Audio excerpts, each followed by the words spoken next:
This is going to be the last lecture, and the main thing I want to do is finish discussing the classification of surfaces. So I've stated this theorem a couple times now, I think. So it says every closed surface is obtained in the following way. You start with the two-sphere, and you do finitely many annulus and Mobius attachments.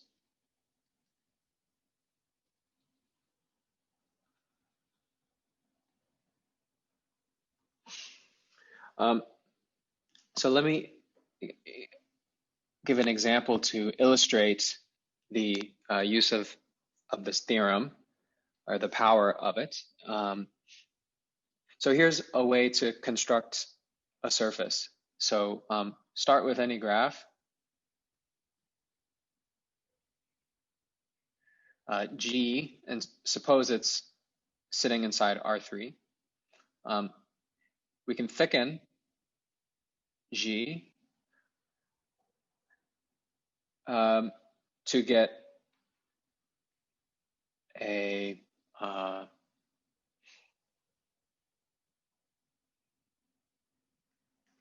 well, some other subset X in R3. So let me first do a little example like this. So we take some graph. Here's G. Thickening just means we take a little neighborhood around G. So well, we look at all the points in R3 that are maybe within distance, 1/10 from G. And then we get some solid region like this X here. And then the observation is, well, so the boundary of X is a surface, a closed surface.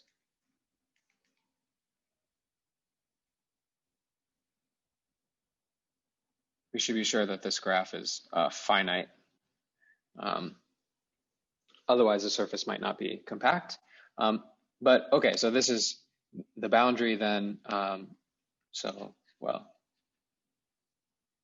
this is a way to construct surfaces. Let me do a little more interesting example of a graph. I don't know, you can do literally anything. So let's say this is our graph G. So then let me draw the surface that we get from this. So we're just taking the boundary of a little neighborhood of the graph. And so it looks something like this. We're not including the interior, just the boundary. And okay, so this is something, well, okay, so this is the picture, a picture of what you get. And right, so according to the classification, well, so you might think, well, here's a nice way to construct lots of interesting and new surfaces, maybe to get surfaces that we didn't know about already.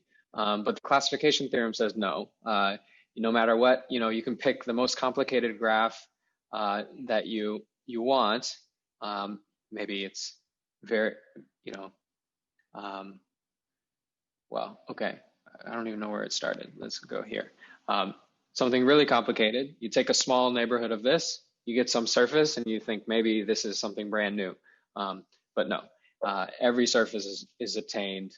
Any surface that you can get like this can be described in this very nice concrete way. Okay, right, so now I want to discuss the proof. Let's do this on a sheet here. And we discussed the proof, well, the ingredients of the proof already, and I guess we also discussed the outline. So in a sense, this is going to be sort of a recap of what we've done and putting everything together.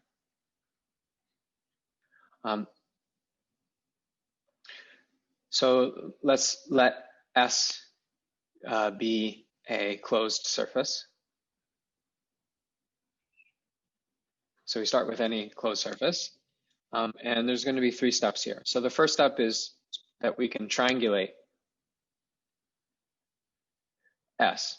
So that means we find some simplicial complex K whose geometric realization is topologically equivalent to our surface S. The next step is an inductive argument.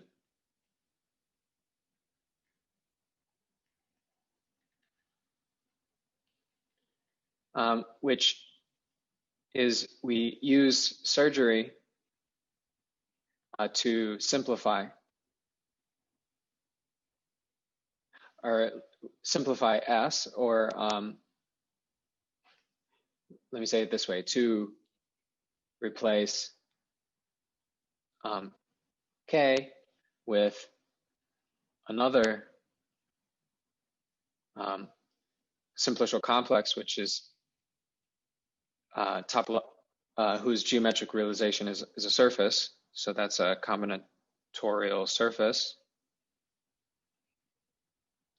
maybe K hat, with Euler characteristic of K hat greater than the Euler characteristic of K.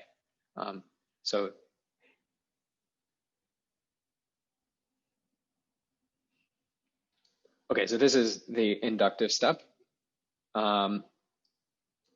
Before I explain what this gives you, well,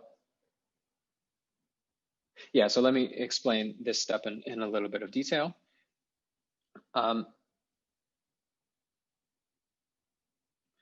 Right, so if the geometric realization of K is S2, we're done, since, well, S2 satisfies this condition. You just do no annulus or Mobius attachments, which is fine. Otherwise, let me put that here. Otherwise,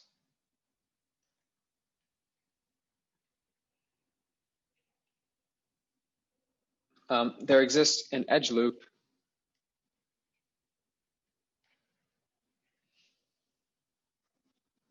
gamma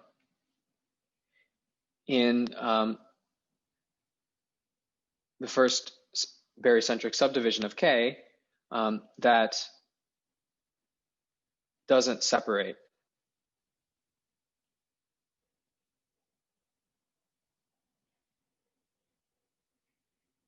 the geometric realization of K or K1. It's the same. So let me remind you why this is true. So recall we proved that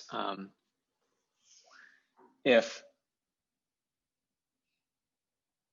every edge loop in K1 separates, then the geometric realization of K is a two-sphere. So here we're using the contrapositive, that if K is not the two-sphere, so that's the otherwise part, then there must be some edge loop that doesn't separate.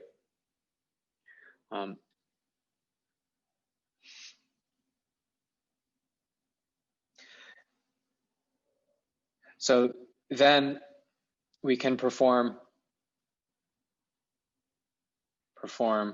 combinatorial surgery on gamma. So let me draw a picture. So we have some surface and it's triangulated, and we found some loop gamma. It's a combinatorial loop, so it consists of edges of this triangulation, and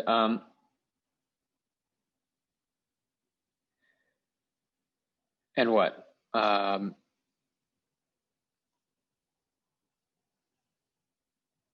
Right, so we want to perform surgery on this, which is to say we take a neighborhood of gamma.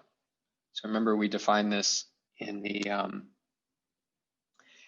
using barycentric subdivision. We first subdivide the triangulation twice, and then we take all the triangles that are touching gamma. That's this n of gamma.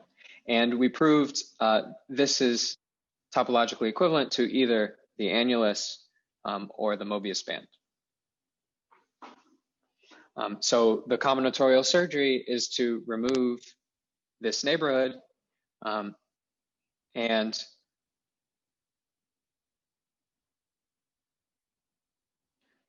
cone each boundary component by a disk. So there's either going to be one or two boundary components, depending on whether, when we remove this n of gamma, there's either going to be one or two boundary components, depending on whether we start with, or whether n of gamma is an annulus or a Mobius band. So in this picture, n of gamma is going to be something, it's going to have two components here, one to the right of the curve or above the curve and one below. And well, right, so we just cone that off with a disk. So here's a picture of, this might be one of the boundary components of n of gamma. It's a circle. And well, yeah, so the new combinatorial surface, K hat, it has these this cone. We add this cone, the cone on the boundary. So this disk here. Okay, so this is the combinatorial surgery procedure. It's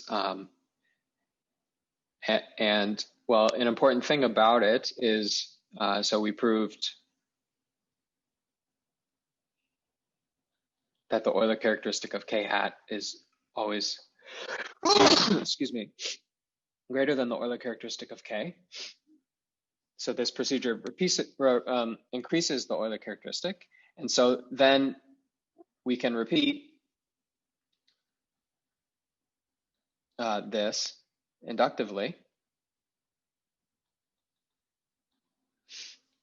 So now K hat is our new K, and we just ask the same question.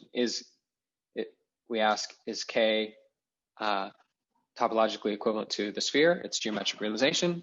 If yes, we're done. Otherwise, we can find another edge loop to do surgery on. And we repeat in this way.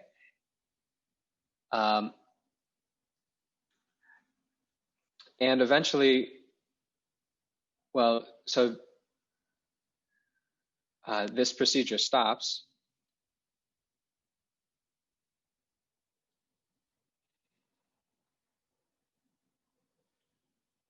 When the Euler characteristic of K hat is 2. Since we proved that the Euler characteristic of a combinatorial surface is always less than or equal to 2.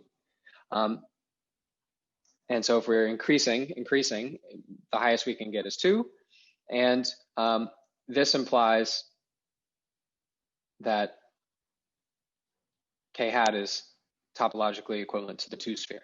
Okay, so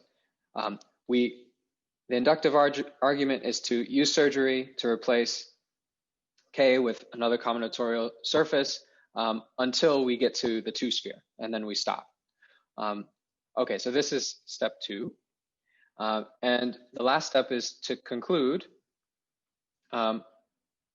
So I'll just say it like this. So we reverse surgery to conclude. Right, so the inverse of the surgery procedure is annulus or Mobius attachment. Okay, so this is exactly what we've what we've shown is that if we do a bunch of surgeries, eventually we get to the two-sphere. And then if you just go backwards, you see that if you do a bunch of annulus or Mobius attachment, you get to your original surface. Okay, and that's exactly what we wanted to show.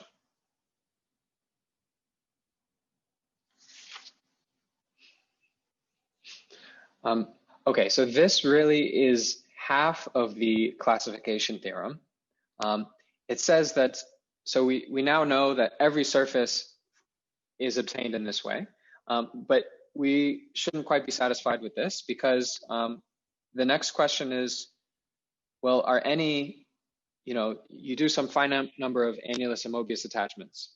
The question is, when do those produce the same surface, or topologically equivalent surfaces?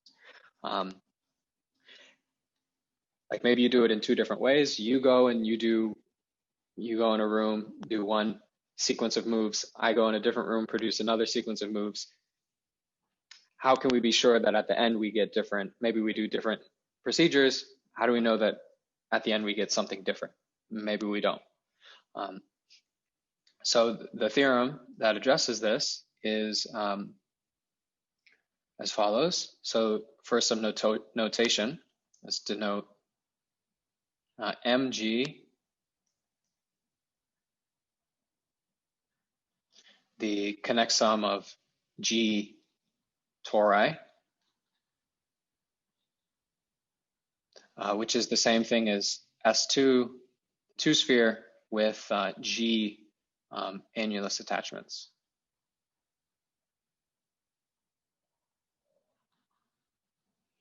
And we'll denote n sub k, the connect sum of k copies of the projective plane.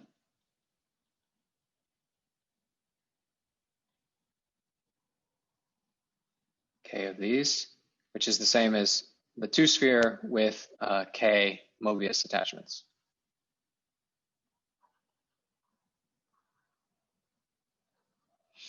So the theorem is no two of S2 mg for g at least one, and nk for k at least one are topologically equivalent.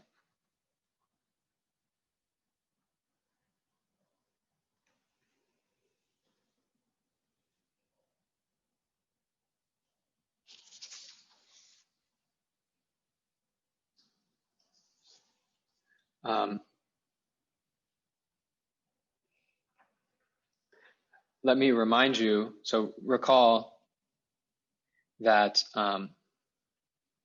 we showed that the torus connect sum with RP2 is topologically equivalent to RP2 connect sum with itself 3 times. So what this says is if you're doing an annulus attachment and a Mobius attachment, then that's the same as just doing 3 Mobius attachments, okay? So in terms of the previous classification, we can simplify this to only using one type of operation. Either we do all annulus attachments or all Mobius attachments, and we still get a complete list of all the surfaces.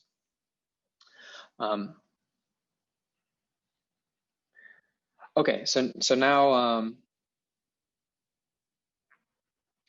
let's prove this theorem.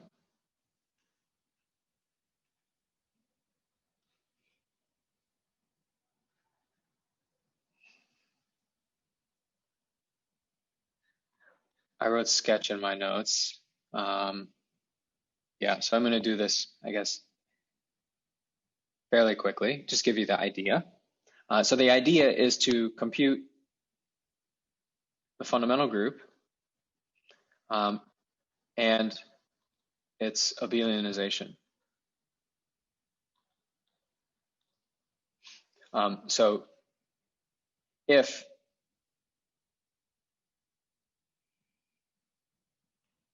well, okay. I mean, this is, yeah, so all we have to do is show that no two of these same surfaces on this list here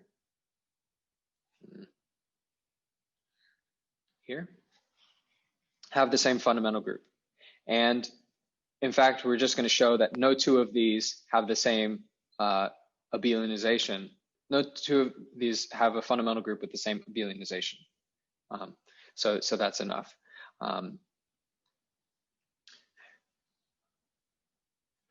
Okay, so we first need to compute. So first, let's look at MG. And we're going to use Van Kampen's theorem. And we'll use the following description of MG. So MG,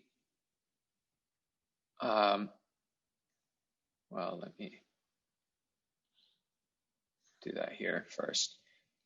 So MG can be described as a 4G-gon with side identifications.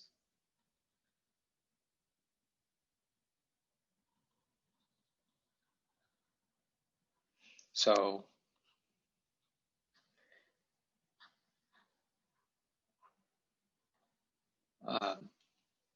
like this. This is similar to the description of the torus. So all the identifications are like this. So we have A1, B1, A1, B1 going backwards, A2, B2, A2, B2.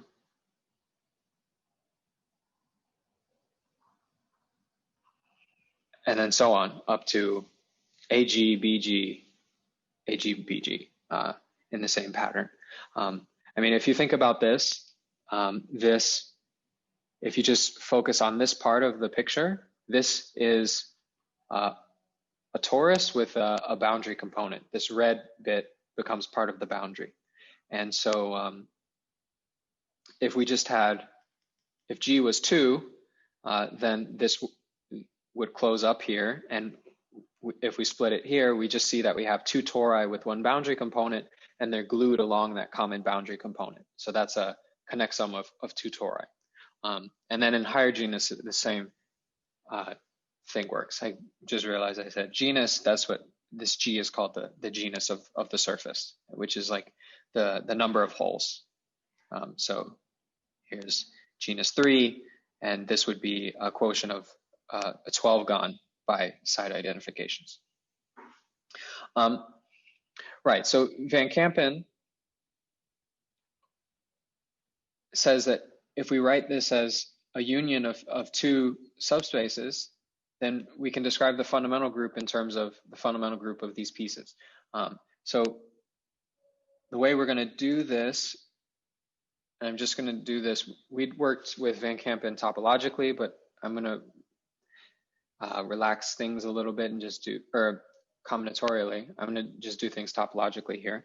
So U and V is going to be some decomposition kind of like this. So this, let's say, is V, and U is going to be something like a neighborhood of the boundary of this disk.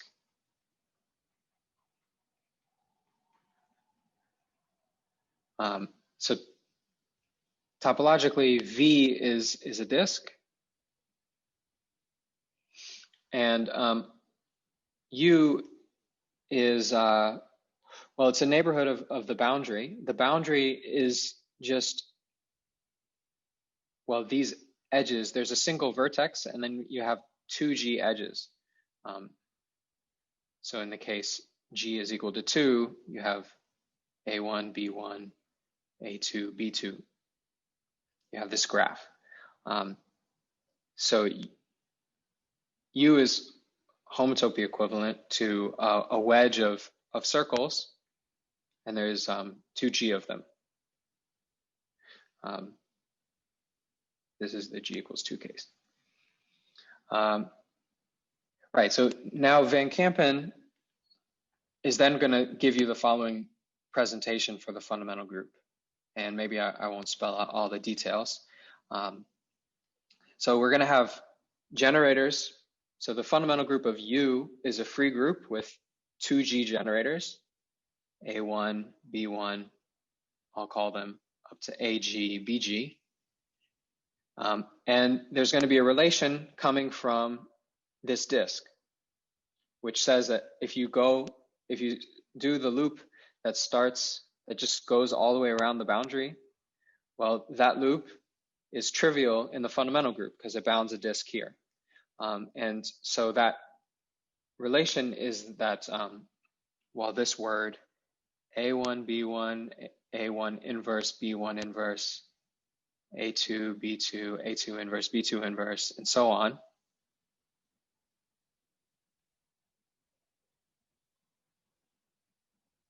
This product is 1. Okay, and this is, Van Kampen tells us this is the only relation that we get. And maybe I'll just remark that this expression here can be rewritten. So this is a commutator. So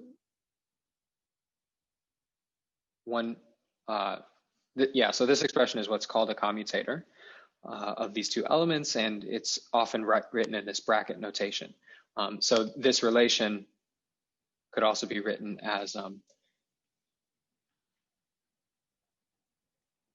this product of commutators.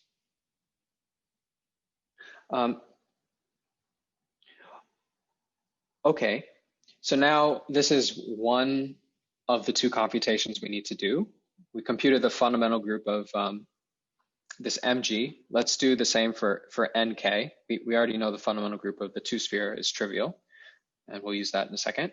But now let's compute for NK, and it's going to be similar. I'll do this one a little bit quicker.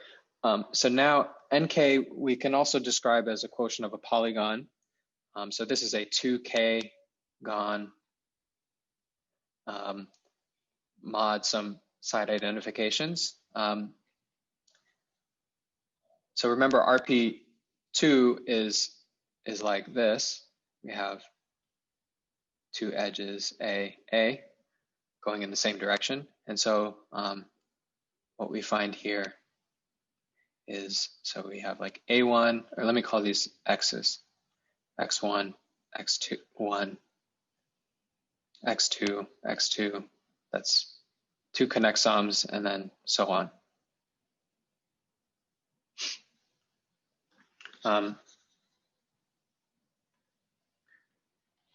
Oops.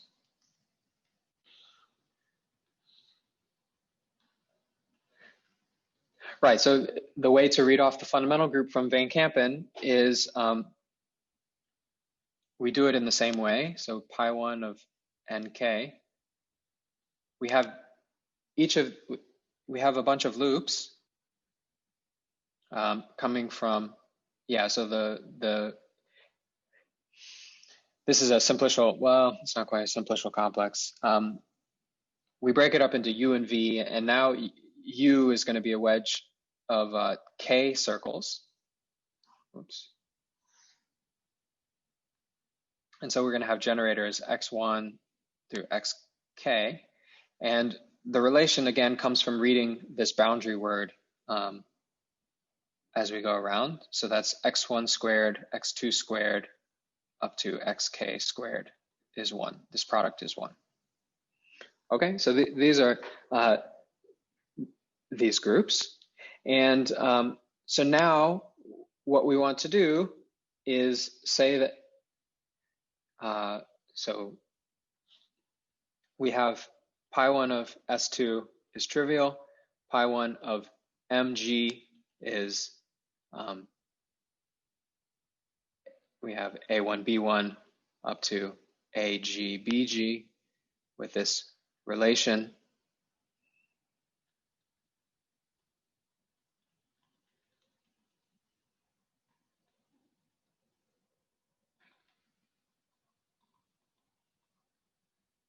And we have this group as well. Let me just copy. Okay, so now what we want to do is to say that no 2 of these groups are isomorphic. So none of these are isomorphic to each other, and if we fix the type of surface we're looking at, like no mg1 and mg2 are not isomorphic, don't have isomorphic fundamental groups for different G1 and G2. And one way to do this is to look at the abelianization. So let me remind you. So let's look at the abelianization. So this is the group. I guess the simplest way to think about it is this is the group that you get by adding in if you have a presentation, you just add in relations that say all of the generators commute. So for example, the abelianization of Mg, this fundamental group, which I'll write like this, pi1 ab. So we have this presentation down here, and what we're supposed to do is add in the additional relations that A and B commute. So A1, everything commutes with everything. So A1, B1 is B1, A1.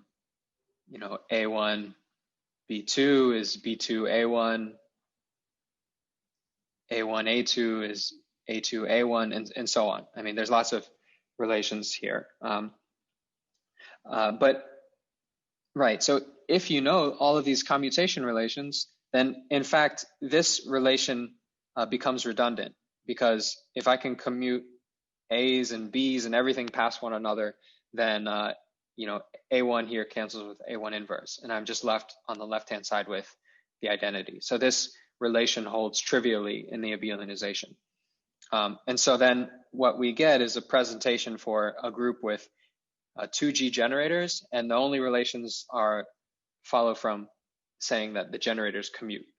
So that group is Z to the 2G. Free abelian group with 2G generators.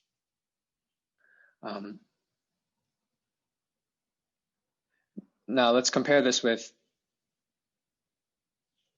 the fundamental group of NK. So now,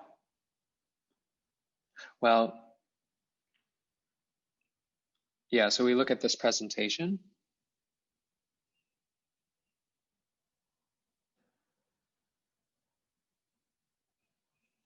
And what?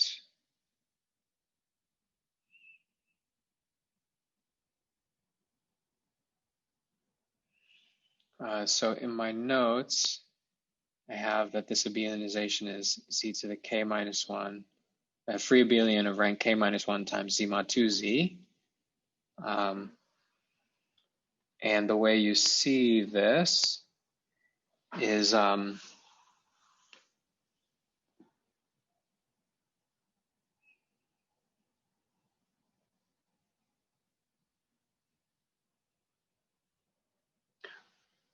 right.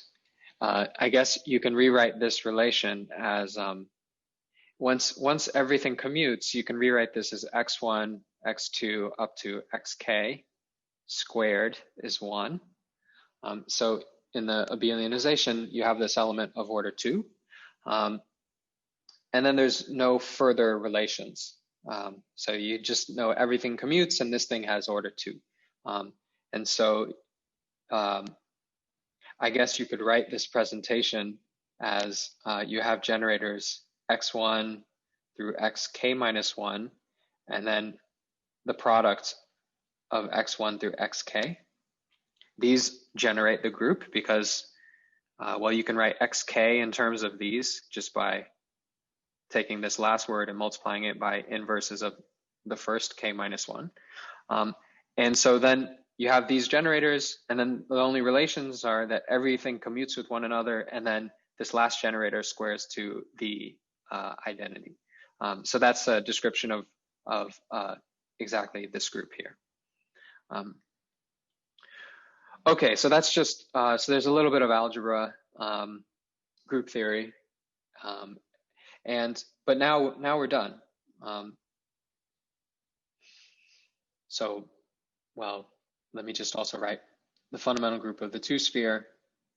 It's abelianization. Well, it's the abelianization of the trivial group, which is still trivial. Maybe I should write it as 0.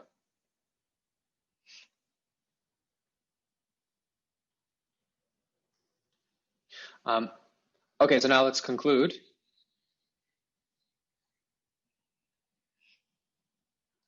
So no two of these groups